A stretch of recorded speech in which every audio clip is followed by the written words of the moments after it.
Je n'ai pas aimé le dernier épisode de Dragon Ball Daima. Je vais dire pourquoi. Bonjour la team, j'espère que vous allez bien aujourd'hui les amis. On va revenir sur le dernier épisode, mais également sur les épisodes 19 et 18. J'avais pas fait une vidéo critique à ce moment-là. J'en profite pour faire une pierre à 3 coups. Avant de commencer la VOD les amis, comme d'habitude, le petit pouce bleu, le petit abonnement. Et n'hésitez pas à aller voir l'épisode. Alors, dans cette première partie, je ne vais pas spoiler. Et puis à un moment donné, je vais revenir sur certains éléments de l'intrigue. Et donc à ce moment-là, je vais devoir spoiler. Alors, tout d'abord, pour la partie non-spoiler, 20 épisodes, c'est trop court. Je suis désolé, ce fut long, mais c'est trop court. En fait, il y a des éléments de l'intrigue qui auraient pu être supprimés. On avait l'impression que sur ces 20 épisodes, il y avait, je vais pas dire une grande partie, qui me faisait penser un peu aux épisodes filler de Dragon Ball Z. C'est-à-dire, c'est sympa, mais ça ne fait pas avancer l'histoire. Malheureusement, le dernier épisode, il est trop court. C'est que 20 minutes, enfin, en fait, il fait la même durée que les autres épisodes, sauf qu'il y avait trop de choses à raconter en 20 épisodes. Il devait finir le combat contre Goma, expliquer les transformations, les machins et tout, faire les adieux à tout le monde, etc. Revenir sur Terre et voilà. Et puis, aussi s'intéresser aux autres membres, enfin des autres persos qui ont été rajeunis suite au vœu initial de Goma. Et donc 20 minutes, on l'a pas vu passer, enfin moi je l'ai pas vu passer. Je trouve ça un peu dommage, ça aurait pu être vraiment une très très bonne, comment dire, une belle fin si l'épisode durait 40 minutes. Là vraiment on a l'impression que c'est rushé. Avec du recul, après avoir lu l'interview de Akio Ryoku, qui est maintenant le responsable éditorial de l'œuvre pour tout ce qui est jeux vidéo et animé, la partie manga est gérée exclusivement par la Shueisha. Je trouve que il y a des décisions discutables. Vraiment des décisions discutables. Déjà, le fait d'avoir commencé la production de l'œuvre sans avoir le scénario fini. C'est ce qu'il a dit dans une interview. D'ailleurs, je vous invite à aller voir ma vidéo sur ma chaîne Brise Yuan, j'en ai parlé. En gros, ils ont commencé à tourner des scènes, mais sans avoir l'ensemble de l'histoire, avec l'introduction, le développement et la conclusion. Donc en fait, ils ont commencé à développer des choses. Je pense sincèrement qu'il y a eu des choses qui ont été supprimées. Surtout quand vous voyez l'épisode 20, tu sens que c'est bizarre, il manque un truc, il manque des choses. Donc je trouve ça un peu dommage que ça a été fait à l'envers. Normalement, je veux dire quelqu'un, enfin, dans les productions traditionnelles, pour faire les choses bien, tu commences par le scénario. Une fois qu'il est fini, là tu commences à faire la production de l'œuvre. Là, ils ont fait l'inverse. Ils ont commencé à produire à partir de quelques idées par-ci par-là. Et puis après, au fur et à mesure de l'évolution du scénario, ils ont commencé à rattacher des choses. C'est pour ça qu'il y a des épisodes, tu as l'impression que c'était un filler à part, vraiment avec une introduction, développement et conclusion. Mais tu sais, l'épisode se ferme en lui-même. Tu vires cet épisode, ça change rien du tout à l'histoire. L'histoire qui est de récupérer les boules de cristal pour retrouver la forme adulte de nos différents héros. Personnellement, je suis quasiment sûr qu'à la base, Dragon Ball Daima était un film d'1h30, 2h. J'avais déjà ce sentiment au bout du 10e épisode. Et là, ça ne fait que confirmer. Les derniers épisodes, donc qui sont le climax, ont un rythme très dense, voire même trop dense. Beaucoup d'informations, beaucoup de cuts, beaucoup d'actions. Et aussi, du coup, beaucoup d'informations en très peu d'épisodes.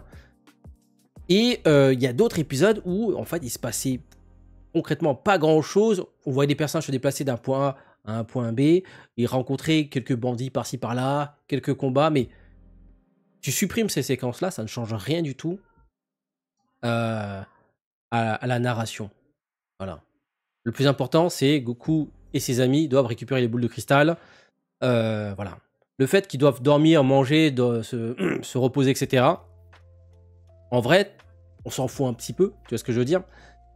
Donc, Ce sentiment-là, comme je l'avais dit, je l'avais déjà eu au bout du 10e épisode. Je me dis, c'est très bizarre, c'est quand même très très lent. Les personnages, j'ai l'impression qu'ils marchent au ralenti, que les actions sont découpées d'une certaine manière pour laisser plus de place à ces actions-là, alors que ça aurait pu être plus bref. Donc, parce que là, mine de rien, on a 20 épisodes de 20 minutes, ça nous fait comme 400 minutes de contenu. En heure, ça nous fait à peu près 6 heures de contenu. Donc l'équivalent de 3 films de 2 heures. Je pense qu'à la base, c'était vraiment un film de 2 heures. Ce serait intéressant de voir s'il n'est pas possible de voir un jour un fan film qui remonte tout Daima en 2 heures. Je suis sûr que les gens vont kiffer de fou parce qu'on irait directement à l'essentiel sans se prendre la tête avec des séquences qui sont un peu inutiles. Et là, je pense que l'œuvre serait beaucoup plus appréciée. Moi, je trouve ça dommage que les gens... Enfin, les gens... J'en fais partie aussi, hein, je trouve que c'est un des défauts de l'œuvre. Ils décrochent parce que... il y a des épisodes qui sont vraiment dispensables. Hein. Voilà, c'est ça, en fait. Quand tu vois un épisode qui est mauvais, t'as pas envie de voir la suite, en fait. Il y a des gens qui ont arrêté Daima en cours de route. Dites-moi dans l'espace commentaire, est-ce que vous faites partie des gens qui ont lâché Daima en cours de route? Moi, j'étais hyper emballé au début, parce que cette œuvre a une aura particulière. C'est la dernière œuvre d'Akira Toriyama. Alors, je ne sais pas si il a pu finir ce qu'il a voulu faire par rapport à Daima avant son décès. En même temps, je pense pas qu'il envisageait de nous quitter. Pareil pour son équipe de production, son éditeur, etc. Donc je pense qu'il y a des choses qui ont pas pu... Enfin, il n'a pas pu finir les choses telles qu'il le voudrait. C'est pour ça qu'à la fin, dans cet épisode 20, j'ai l'impression qu'il manque des trucs ou des choses ont été coupées. Voilà. Donc c'est le sentiment que ça donne. Et même, tu voyez, enfin, vous verrez la petite séquence de fin. En termes d'animation, elle est différente du reste de l'épisode. Vous verrez, hein, t'as l'impression que c'est une autre équipe qui a fait la fin. Quand je parle de la fin, c'est vraiment les 3 dernières minutes. Hein. Donc c'est voilà, c'est un peu particulier.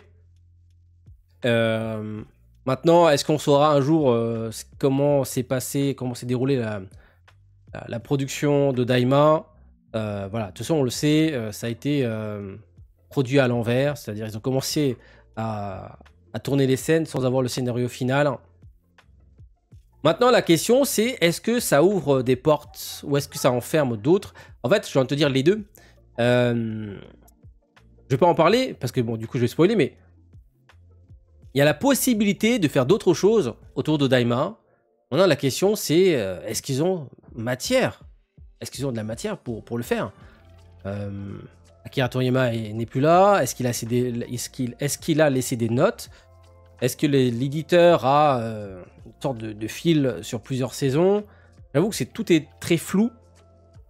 Là, Daima se termine. Et puis voilà, il y a un effet de vide. Alors, en parallèle, sur les réseaux sociaux, ça bombarde les DLC sur Kakarot, sur Xenoverse. Bon, marketing oblige, hein, ils vont surfer sur la vague. Je pense que très prochainement, sur Dokkan Battle ou sur DB Legend, on va avoir de nouveaux persos tirés de l'arc narratif Daima. Moi, j'ai le sentiment d'un gâchis. J'ai l'impression que il manque des choses ou que certaines choses n'ont pas été pensées, développées pour nous proposer autre chose derrière. Vraiment, j'ai l'impression que il se passe des choses en coulisses et ça se ressent. Regardez la pause du manga, elle a duré longtemps. À la base, c'était juste quelques semaines, ça a duré des mois. Et puis, ils sont revenus avec un one-shot sur Trunks et Goten. Alors qu'en vrai, on s'en fout un petit peu, hein, très honnêtement, même si c'est sympa. J'ai l'impression qu'il se passe des choses en coulisses et ça impacte la licence Dragon Ball. Et ça, c'est vraiment dommageable pour nous les fans. Maintenant que l'auteur n'est plus là, l'auteur original n'est plus là, ça va être le bordel en fait. Ça va être le bordel. Et c'est le sentiment que ça me laisse Dragon Ball Daima. Il y a un petit côté bordel dans la construction de cet arc narratif. Il y a des très bonnes idées, Il y a beaucoup de lore. Vraiment, en fait, il y a des épisodes où il se passe rien, et puis tout d'un coup, dans un autre épisode, en 5 minutes, tu as plein de choses qui sont balancées comme ça.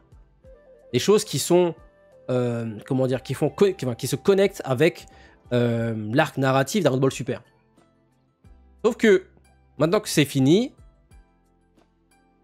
qu'est-ce qu'on doit en conclure? Qu'est-ce qu'on doit faire maintenant? Tu vois, c'est ça le truc, c'est que on sait que Daima, pour l'instant, en tout cas, il n'y a aucune annonce.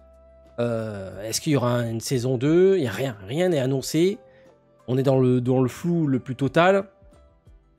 Et je trouve ça un peu désagréable. Maintenant, pour revenir au dernier épisode, j'ai kiffé. J'ai ressenti des émotions, des frissons.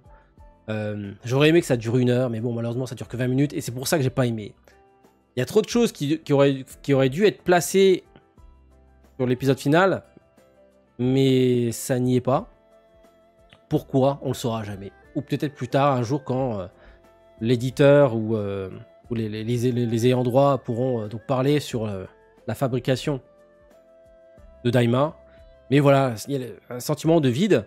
Et puis, je vais revenir maintenant sur certains plans, certaines informations, enfin certaines choses de l'épisode 20. Donc je commence à spoiler. Donc si vous n'avez pas vu l'épisode, je vous invite à quitter la vidéo maintenant. Donc, je voudrais revenir sur le combat final entre Goku et Goma. Tout le monde s'attendait à une certaine conclusion, mais elle n'y est pas. Donc, il n'y a pas eu d'autres surprises par rapport à cet épisode 20. C'est Goku et c'est J4, hein, comme il l'appelle, qui termine, entre guillemets, le combat. Combat qui allait connaître un nouveau round, mais voilà, ça a été écourté par Majin Q, qui, contre toute attente, est celui qui va réussir à neutraliser Goma. Voilà. Et personne s'y attendait à ça. Bon, why not? Encore une fois, moi, ça m'a fait rire. Je dis, bon, voilà, c'est Toriyama, ça, c'est cet humour, c'est son humour bien particulier pour dédramatiser une situation, pour nous surprendre. C'est sa façon de faire les choses. Alors, du coup, la question des insectes qui fusionnent. En vrai, je pense que c'était sa façon de jouer avec nous, en fait. Alors, soit c'est ça, soit il y avait une séquence qui était supprimée. Peut-être à l'état du storyboard, la fusion a été supprimée. Pourquoi, je ne sais pas. Mais en tout cas, le fait que Ku finit le combat, je trouve ça rigolo, surprenant. Voilà, on s'y attendait pas du tout. Par contre, ce que j'ai beaucoup aimé, c'est la symbolique du Kamehameha de Goku, là. À un moment donné, il va faire une attaque finale qui est magistrale, hein. Elle est magnifique. Ce plan, elle est... ça va être réutilisé, hein. Il fait un Kamehameha qui transperce les différents niveaux, différents mondes du Makai. Comme s'il y avait une volonté de supprimer les frontières. Voilà, Dragon Ball, il n'y a pas de frontières, ça touche tout le monde, ça parle à tout le monde.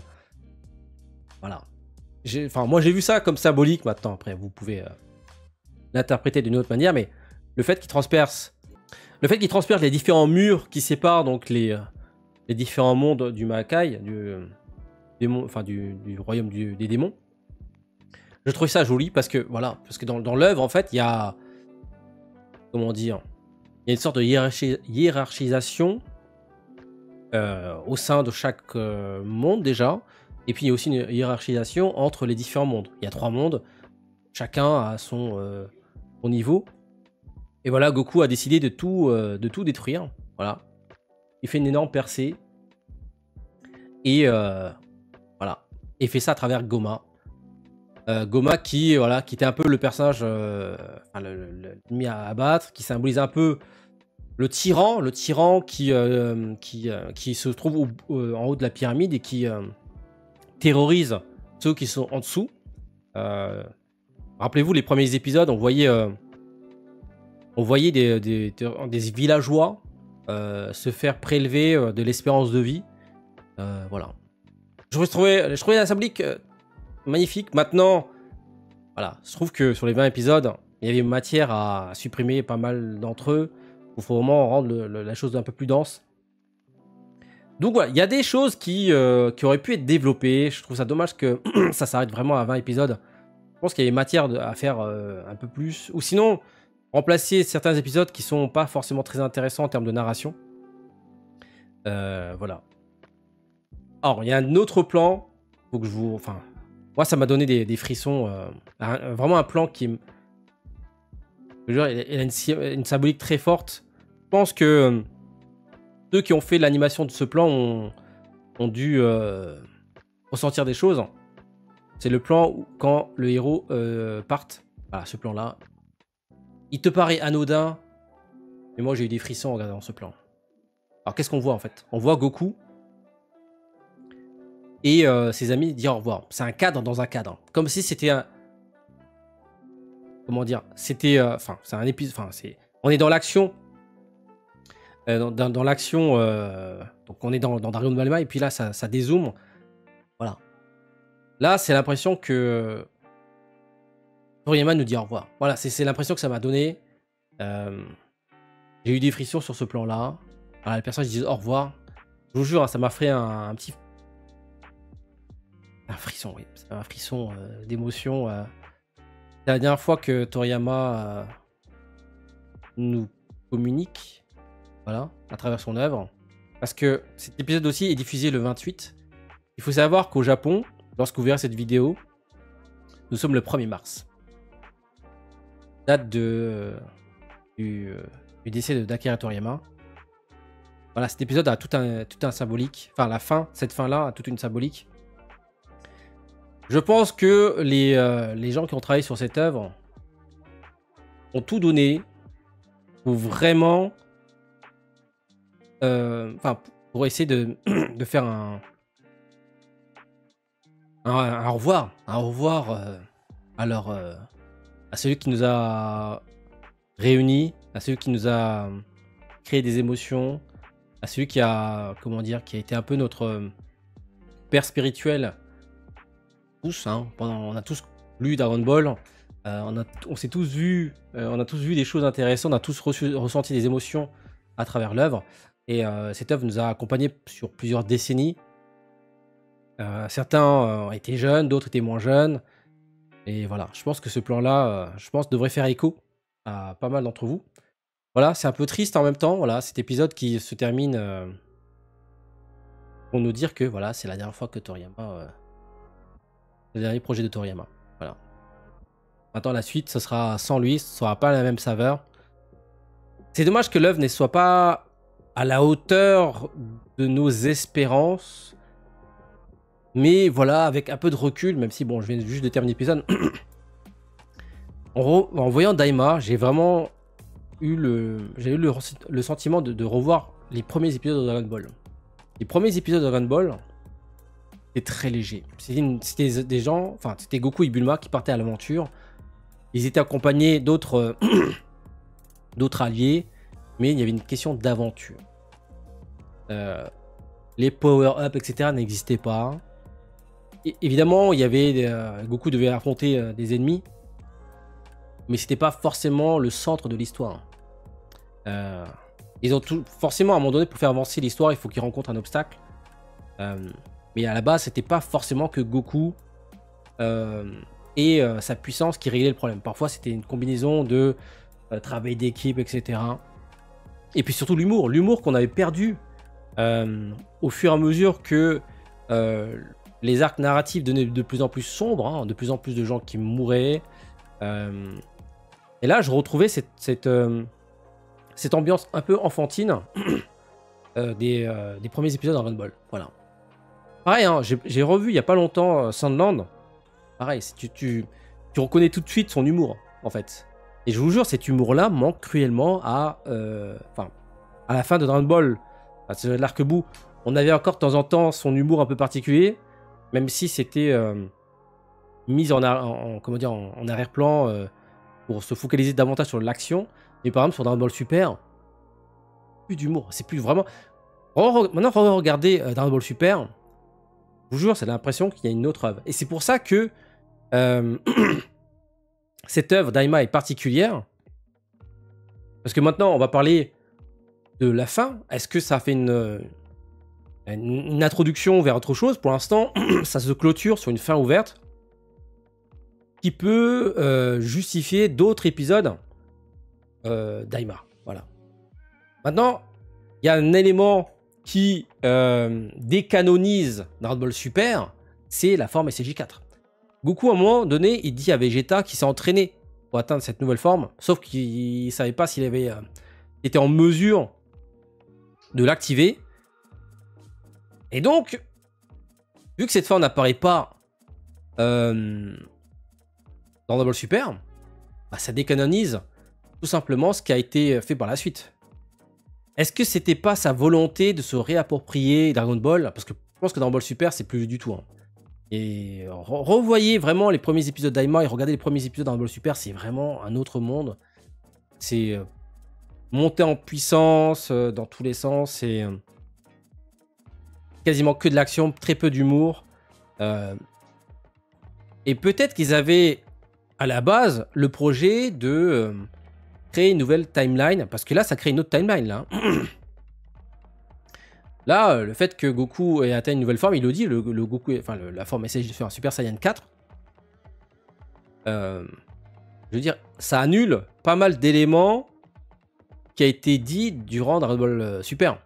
Goku, à un moment donné, en forme SSJ3, il dit à Beerus que c'est la dernière forme du Super Saiyan, enfin, c'est la dernière forme qu'il maîtrise. Et puis, le fait que Kibito et Kaioshin ont défusionné aussi. Ils n'ont pas refusionné à la fin de l'arc. Soit c'est vraiment une timeline à part, soit ça décanonise Dragon Ball Super. Je pense ce que vous en pensez. Dragon Ball Super, pour l'instant, je ne veux pas être pessimiste, mais je pense que il y a peu de chances qu'on voit très prochainement l'arc Moro, etc. en animé. Parce que, encore une fois, il y a une question de... Il y a un conflit interne entre les ayants droit. La Shueisha a les droits sur le manga. Donc tout ce qui a été fait actuellement, c'est Dragon Ball Super. Et Ryuku, qui est le responsable des produits dérivés autour de la licence, qui était un ami proche de Takara Toriyama et qui travaillait dans la Dragon Ball Room pour prendre des décisions par rapport à l'orientation de l'œuvre. Il a créé sa propre boîte et c'est lui qui gère tout ce qui est jeux vidéo et animé. Et je pense que Daima, c'est l'occasion pour lui de tester une nouvelle route en fait. Est-ce que Daima, c'est pas le départ, un nouveau départ pour la licence? Ou est-ce que c'est un one-shot qui s'arrête là? Vraiment, je sais pas du tout. La fin reste une... Enfin, pour moi, la fin, elle est ouverte. Ils sont pas encore rentrés sur Terre. Après, bon, la fin, c'est vrai que c'est un trait d'humour, ça peut s'arrêter là. Mais voilà, je sais pas, dites-moi ce que vous en pensez. C'est vrai que la fin, elle se clôture pas. C'est vrai qu'elle se clôture comme... Enfin, elle se clôture, mais en même temps, elle se clôture pas. C'est vrai que ça donne aussi un arrière-goût de épisode OAV, tu vois. C'est-à-dire que ça, c'est pas canon, c'est une œuvre à part. Il y a un début, un milieu et une fin, et qui n'impacte pas les autres œuvres qui ont été faites, qui sont canons. C'est-à-dire que peut-être pas Dragon Ball Super qui n'est pas canon, c'est peut-être Daima qui n'est pas canon. En tout cas, si Dragon Ball Super est canon, Daima n'est pas canon, et si Daima est canon, Dragon Ball Super n'est pas canon. Voilà. Donc voilà les amis, un épisode trop court, c'est pour ça que j'ai pas aimé. Il y a trop de choses qui auraient pu être développées. Et je trouve ça dommage. Je trouve ça dommage que pour des questions de droit, on est dans le brouillard en fait. Pour des questions de droit, voilà, on sait pas où va la licence et j'ai peur pour la suite en fait. J'ai peur qu'on ne se tape rien pendant très longtemps. Voyons ce que va nous proposer le manga, mais moi j'ai peur que pour l'animé, hein, je parle bien de l'animé, il se passera pas grand chose pendant un certain temps. Donc épisode très particulier qui se termine la veille de la mort de Akira Toriyama. Voilà. Voilà les amis. Et c'est pas facile. Hein. Ah, il y a un an, quand l'information est tombée, j'avoue que c'était pas facile. Bon. Dites-moi ce que vous en pensez. J'espère sincèrement que il va se passer quelque chose. J'espère que c'est le point de départ de nouvelles choses. C'est vrai qu'il y en a plein de questions en revoyant l'œuvre d'Aima. Il y a plein de questions. Il y a beaucoup de choses qui ont été dites qui peuvent résonner avec Dragon Ball Super, notamment avec la création des univers, les premiers magiques qui ont quitté le Makai et qui ont créé les univers, etc. Il y a trop de choses en suspens. Est-ce qu'on aura droit un jour à des réponses? Alors, j'ai l'espoir qu'on ait quelque chose prochainement. Mais voilà. On n'a que de l'espoir, les amis. Ouais, sur ce, les amis, dites-moi ce que vous en pensez de Dragon Ball Daima et de cet épisode 20. Le combat est digne d'un film, clairement, mais il était trop court. Ouais. Ça aurait été bien que ça dure tout l'épisode et que l'épisode 21, c'est la conclusion. Et voilà. C'était vraiment une belle production. J'espère que les prochaines œuvres seront en termes de qualité au niveau de Daima. C'est tout ce qu'on souhaite. Donc voilà les amis, sur ce, je vous dis à très bientôt pour d'autres vidéos. Et ciao.